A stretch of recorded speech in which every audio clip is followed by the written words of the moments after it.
Right, welcome back to the channel, guys. Managed to get a few little jobs done on the car. Fixed the turbo return line. There's two things there. One was turbo return line had like a hydraulic fitting that was just like a thread tapped into the sump. The sump's only alley. So that one there I then took off. Had some silicone sealant stuff around. I scraped the sealant off. I then put a couple of Doughty washers on to space it out, because basically there's not much thread in the actual sump, and then the thread of the fitting was like bottoming out, so that's why it was wobbly. Screwed it back in. He seems to have got up tight, lovely jubbly.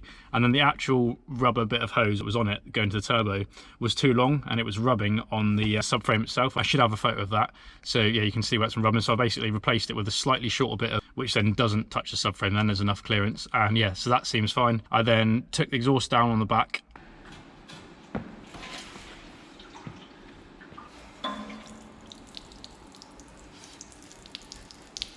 and bent the hanger back straight and welded it back up.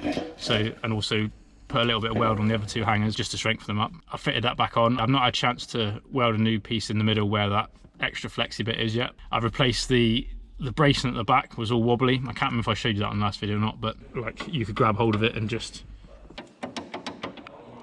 I'm just replacing all these bolts because these brackets here, these were all loose. So I went to do the bolts up and they just snapped in my hand. I'll show you that. They did that, which was not ideal. The back should be a lot less rattly now. The other thing I've done was I found that earth connection on the back near the diff. Right, so I'm just having a look at this earth strap, and basically this bit here looks like it's either corroded away or someone's chopped it off. So what I'm going to do is I'm going to crimp one of these ends on the old bit. So here's the old bit here, as you can see.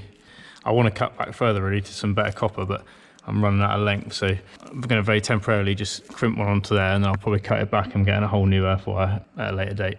Refitted that. That has definitely made it better. It definitely turns over quicker. But so that's the first video of me repairing it. I'll make another video probably showing you the other bits and bobs I want to get through. Should hopefully book a track day or drift day in the next few months and see how we get on.